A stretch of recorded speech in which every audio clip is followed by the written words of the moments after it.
하이데거는 존재와 시간에서 존재의 다양한 의미와 그 통일적 이념을 파헤치기 위해 각양각색의 존재자와의 만남에서 그 존재자들을 이해하며 관계 맺고 있는 인간의 생활 세계와 삶의 문법에 주목한다. 존재와 시간은 이렇게 존재 이해가 일어나고 있는 인간 현 존재의 세계 안에 있음을 체계적 구조적으로 분석하여 존재가 시간적으로 어떻게 인간에게 주어지며 인간이 어떻게 거기에 응답하는지를 드러내 보임으로써 존재의 의미에 대한 물음에 대답하기 위한 토대를 마련하고자 한다. 따라서 존재와 시간은 존재 사건에 대한 공시적인 시각에서의 탐구라고 할 수 있다. 그리고 그 이후 소기 후기에서의 존재 역사 내지 존재 여군에 대한 탐구는 존재 사건에 대한 통시적인 접근 방식이라고 할 수 있다. 어쨌든 존재와 시간은 하이데거의 전 사상을 두렵게 꿰뚫고 있는 유일한 그의 관심사임이 틀림없다. 존재와 시간은 의심의 여지 없이 가장 어려운 철학책 중의 하나이다. 그 책을 어렵게 만들고 있는 주요 요인을 두 가지로 열거한다면 다음과 같다. 먼저 저자인 하이데거 자신이 천명하고 있듯이 그 책이 전통 서양 철학과의 차별화 속에서 태동했다는 데에서 그 원인을 찾을 수 있다. 지금까지의 서양 철학은 사물을 표본으로 삼아 개념의 틀을 짰고 그 틀로 존재하는 모든 것을 설명하려고 했다. 그러므로 사물적 범주 속에 들어오지 않는 것들은 모두 왜곡될 수밖에 없었다. 하이데거는 그의 저서 존재와 시간에서 이러한 고정된 개념의 틀을 깨고 존재하는 것 전체를 새로운 시각에서 고찰하여 새로운 개념 속에 담으려고 시작했다. 이러한 이유로 그가 사용하고 있는 많은 용어들, 즉 존재론적 개념들과 실존 범주들은 새롭게 만들어졌거나 전통적인 방식과는 다른 의미로 사용되었다. 이것이 존재와 시간을 읽기 어렵게 만드는 첫 번째 요인이라고 할 수 있다. 둘째는 하이데거가 존재와 시간을 전통 철학과의 차별화뿐만 아니라 전통 철학과의 근본적인 대결 속에서 저술했다는 사실이다. 하이데거는 이러한 접근 방법을 현상학적 해체라고 명명하고 있다. 전통 철학의 잘못된 시각과 범주들을 해체하여 새롭게 구성하려는 그의 시도는 분명 대단히 거창한 2500년의 서양 철학사를 관통하는 획기적인 작업이다. 이러한 그의 세계적인 모험을 함께하려면 그가 그리고 있는 서양 철학 전반에 대한 그림을 공유하고 그것을 이해하며 따라갈 수 있어야 할 것이다. 이것이 독자들로 하여금 존재와 시간에서 전개되고 있는 사유의 발걸음에 보조를 맞추기 어렵게 하는 요인이다. 그 외에도 이 책에서 사용되는 용어들이 한편으로는 일상생활에서 흔히 사용되는 일상어가 주류를 이루고 있는가 하면 다른 한편으로는 일상의 상식으로는 도저히 이해할 수 없는 극도로 추상화된 전문 용어들이 대거 쏟아져 나오고 있다는 것 또한 이해를 어렵게 하는 요인이라고 할 수 있다. 물론 설명에 인색한 저자 자신의 글쓰기 방식에도 큰 책임이 있음을 지적해야 할 것이다. 여기서 하이데거의 존재와 시간을 우리가 이해하는 게 얼마나 지난한 작업인가 하는 얘기를 하고 있어요. 그런데 이게 너무 외포될 필요는 없어요. 우리가 하이데거가 왜 이런 얘기를 하고 어떤 경우는 왜 이런 새로운 용어를 계속 도입해서 설명하려고 하는가 하는 것을 스텝 바이 스텝으로 따라가면서 왜 이런 고민을 하이데거가 하고 있고 그 고민은 지금 나에게 어떤 의미를 가지는가. 하이데거 방식으로 꼭 바라볼 필요는 없어요. 그렇지만 하이데거가 여러분이 제시하는 질문 자체는 굉장히 밸리드예요. 굉장히 유효한 질문들이기 때문에 거기에 응답하는 방법은 여러분 나름대로 각각 다를 수 있겠죠. 서양 철학의 역사 속에서 특히 근대에 오면서 이성 중심의 합리주의가 팽배한 서양 철학의 기조에서 하이데거가 큰 도전을 던지고 있다고 하는 거죠. 서양 철학을 다시 새롭게 구성하고자 하는 거죠. 존재론적인 입장에서. 그래서 굉장히 큰 대작업을 하고 있고 이 대작업이 20세기 전반적인 분야에 큰 영향을 미쳤고 21세기인 현재도 이 하이데거의 던진 질문들 그리고 하이데거의 질문에 응답하는 여러 철학적인 사조들 그리고 여러 분야에서 하이데거의 사고가 어떻게 반영되고 있는가 하는 것들을 살펴본 굉장히 큰 영향을 우리가 받고 있는데 어쩌면 서양 철학의 큰 흐름 속에서 이 서양 철학의 논리를 완전히 뒤집는 역할을 지금 하고 있기 때문에 서양 사람이 보면서 이걸 뒤집었다고 얘기를 할 수 있겠지만 서양 철학 안에 가지고 있었던 것 중에 지금까지 강조되지 않고 무시되고 있는 부분이 전면에 나섰다, 전면에 드러나게 됐다 이렇게 볼 수도 있을 것 같아요. 이 하이데거가 새로 하는 질문이라기보다는 고대 철학에서부터 가지고 있던 존재론적인 것들이 그리스의 어떤 존재론이 소크라테스나 플라톤, 아리스토텔레스 이런 분들 고대 철학자들이 다루었으나 많은 철학자들이 이미 다 알고 있다고 생각하고 더 이상 탐구하지 않는 어떤 존재론적인 부분들을 하이데거가 다시 제기하고 있기 때문에 서양의 철학 속에 있던 것이지만 오랫동안 잠자고 있었던 부분을 다시 꺼내서 이분이 발달시키고 있다 이렇게 볼 수도 있을 것 같아요. 그런데 서양 분들이 얘기하는 것은 이 하이데거의 이러한 사상 철학 속에는 동양적인 사유가 깊이 들어가 있다고 봐요. 그래서 그런 부분이 우리가 동양인으로서 하이데거는 동양적인 사고를 어떻게 어떤 방식으로 이해하고 자기의 철학에 반영하고 있는가를 보는 것도 우리로서는 굉장히 흥미있는 그런 관점이 될 거예요. 이 실존주의라고 하는데 실존주의 자체가 통합된 개념이라기보다는 과거의 본질주의적인 사고방식과 대조되는 어떤 흐름들을 얘기를 하고 있는데 철학자들이 자기가 공부하는 사람이 누군가에 따라서 그 의미들을 다 각각 다 다르게 보고 있어요. 어떤 분은 니체를 연구하는 분은 니체야말로 실존주의 철학을 가져온 아주 중요한 분이라고 이렇게 얘기하고 키에르케고르를 연구하신 분은 또 키에르케고르의 사유를 실존주의의 가장 선구적인 것으로 보고 있죠. 그런데 이러한 흐름들은 한두 사람의 것이 아니었고 그 당시에 이성중심주의적인 어떤 사회가 극도로 발달하다 보니까 이제 신은 죽었다는 개념이 나온 거죠. 신이 죽었다는 얘기는 어쩌면 니체 혼자 한 얘기가 아니고 이미 사회 현상으로서 종교를 믿지 않는 이런 시대가 됐다는 얘기입니다. 그 이전까지 모든 가치 기준의 중심에 있었던 신에 대한 개념이 니체의 시대에 오면서 교회는 있고 교회를 사람들이 가지만 교회의 가르침 그리고 신에 대한 믿음 이런 것들이 과거의 것과 전혀 달라져 있었다는 얘기죠. 그래서 형식적인 어떤 신앙만 남아 있었다는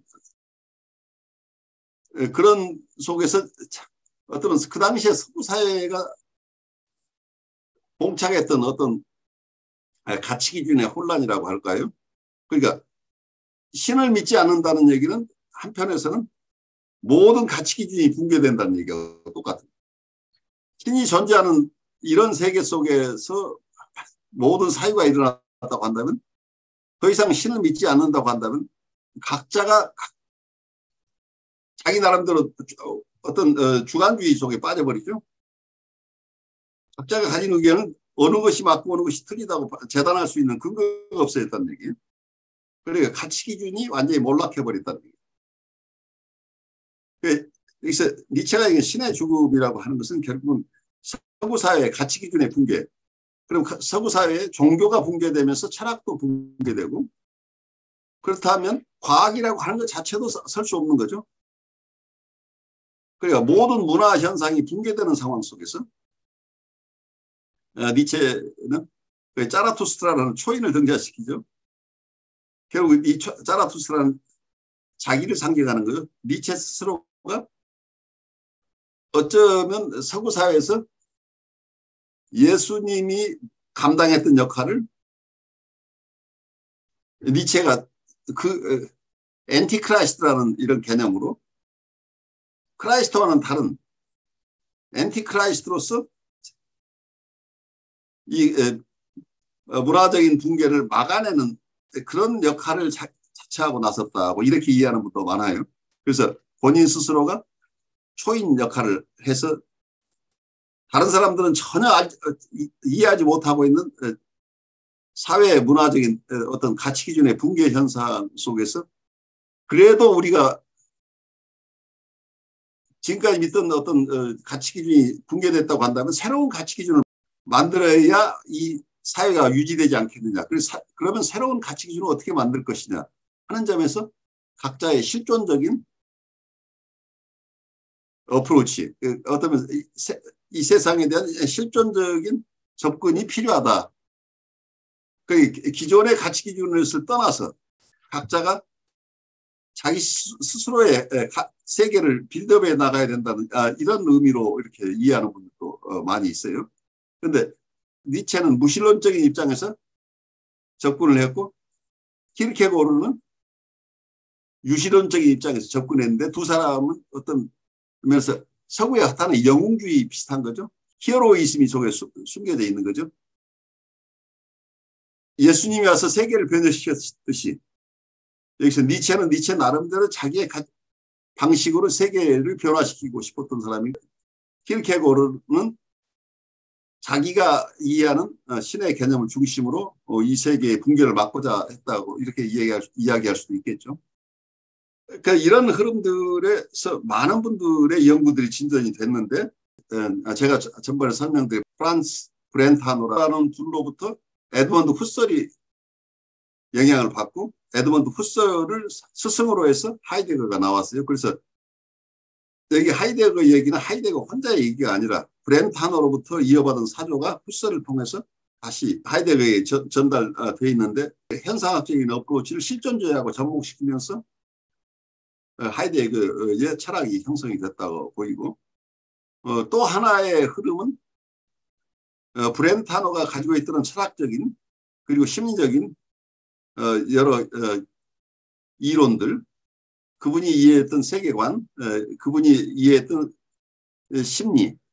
심리학 그리고 철학 이런 부분이 일정 부분 정신분석 속에 녹아 있다고 보여요. 그래서 실존주의적인 어프로치나 현상학적인 어프로치가 정신분석에 굉장히 중요한 요소가 되고 있다는 것을 우리가 이 강좌를 통해서 우리가 함께 탐구해 나가면 좋겠어요. 그런 쪽에서 바라보는 시각이 많지 않기 때문에 우리가 서로 애써가면서 우리가 이해하고 있는 심리학이나 정신분석 속에 어떤 요소들이 여기서 브렌타노나 여기서 푸설이나 여기서 하이데거가 주창해온 현상학이나 실존주의적인 요소나 개념들과 잘 만나고 있는지를 깊이 이해하고 체험해 나가는 과정이 우리가 정신분석을 심화하고 또 실존주의를 깊이 이해하는데 큰 도움이 될 것으로 이해가 됩니다. 지상사님은 이 어려운 하이데거를 지금 공부하시면서 첫 장에서 지금 이 저자가 이게 정말 어렵다고 설명하고 있어요. 왜 어려운지 얘기를 좀 하고 있는데 이기상 선생님 얘기를 들으면서 그리고 또 제 얘기 들으면서 어떤 생각이나 느낌이 오는지 조금 나누고 가죠. 배울수록 어려워가지고 지금 무엇을 어떻게 얘기를 해야 될지 사실 되게 모르겠어요, 교수님. 이게 실존이라는 게 학자들마다 막 다르게 한 사람을 이해한 것 같은데 또 다른 걸 이해하면 또 헷갈리고 또 그 사람이 이해했다고 하면 또 굉장히 그래서 맥을 이렇게 잡는 그 과정이 정말 어렵다 생각이 들어요. 그래, 우리 어려워요. 지상 선생님 얘기가 아주 우리 실감나게 들려요. 그 누구나에게나 똑같은 느낌을 주는데, 실존주의라고 하지만 아까 얘기대로 실존주의는 어떤 기존의 기준, 기존의 교리, 기존의 공리, 기존의 가설을 뒤엎는 것이기 때문에 실존주의 철학자들이 여럿이 있지만 각각의 실존주의 철학자들은 다른 사람과 같지 않다는 것을 우리가 이해를 하는 것이 첫 번째예요. 그러니까 이걸 어떤 통일되게 이해하려고 하는 것 자체가 우리가 일반화의 모순에 빠지는 거죠. 그래서 여러분들 이걸 통일적으로 이해한다기보다는 결국은 나는 이러한 질문에 대해서 어떻게 응답할 것인가 한쪽에서 내게 주는 질문을 이렇게 받아들이고 다른 지금까지 쟁쟁했던 철학자들의 얘기는 내가 나의 견해를 구성하는데 참고일 뿐이라는 얘기예요. 내가 실존적으로 이걸 이해하지 않는 한 그 사람의 이론을 아무리 외워도 내 삶하고 상관이 없는 거죠. 그래서 내가 어떤 방식으로 어떻게 체험하는가 하는 것을 우리가 받아들여야 되기 때문에 많은 질문을 계속해서 던져줘요. 하이데거가 그 던져주는 질문에 대해서 클리어하지 않은 것이 맞아요. 이걸 처음부터 다 온전하게 이해하면서 따라가겠다고 한다면 우리가 같이 갈 수 없다는 얘기예요. 저는 이제 임상에서 이런 상황들을 만나는데 어느 분 얘기를 듣다 보면 1년, 2년을 들어도 종잡을 수 없는 경우들이 나와요. 그런데 이것을 내가 가지고 있는 기존 지식 가지고 그냥 재단하고 해석해주고 당신은 이렇게 살면 되겠어라고 설명해줘서 이분이 도움이 안 돼요. 그래서 내가 잘 이해할 수 없는 이분과 함께 있어주는 것이 그분 스스로가 자기를 정리하고 자기를 이해하는 과정 속에서 이 동반자가 필요한 거죠. 그렇다고 내가 바로 내 방식은 이런 것이여라. 그러니까 이대로 하는 게 좋다고 이 얘기를 한다고 한다면 그분 스스로 자기 것으로 이걸 이해하거나 자기 나름대로 자기를 이해하는 이 과정이 생략돼 버리게 되면 결국은 그분은 나의 평생 의존해서 자기를 바라봐야 되기 때문에 이분은 도움을 받는 게 아니고 그분은 또 하나의 슈퍼이고를 만난 거죠. 그분 고유한 어떤 시각이 아니고 분석가나 상담자가 바라보는 그 모습이 되고자 또 애쓰는 이런 상황이 되니까 또 강력한 초자 하나가 더 생겨날 뿐인 거죠. 이분 스스로의 독자적인 삶 자체가 어렵다는 얘기예요.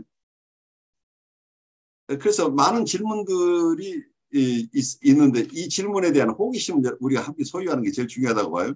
그 해답은 바로 나오질 않아요. 그리고 쉽게 나오지 않고 하이데거를 다 공부해도 클리어하지 않아요. 하이데거의 생각도 클리어하지 않고 그리고 여러분들이 통일되게 이해하기는 좀 어려워요. 하지만 그 속에서 여러분 각자의 생각과 그리고 각자의 느낌, 여러분들에게 주어지는 판타시 이런 것들이 여러분 스스로가 깊게 이 세상을 직접 체험으로 살아가는 과정 속에서 도움이 될 것이다 봐요.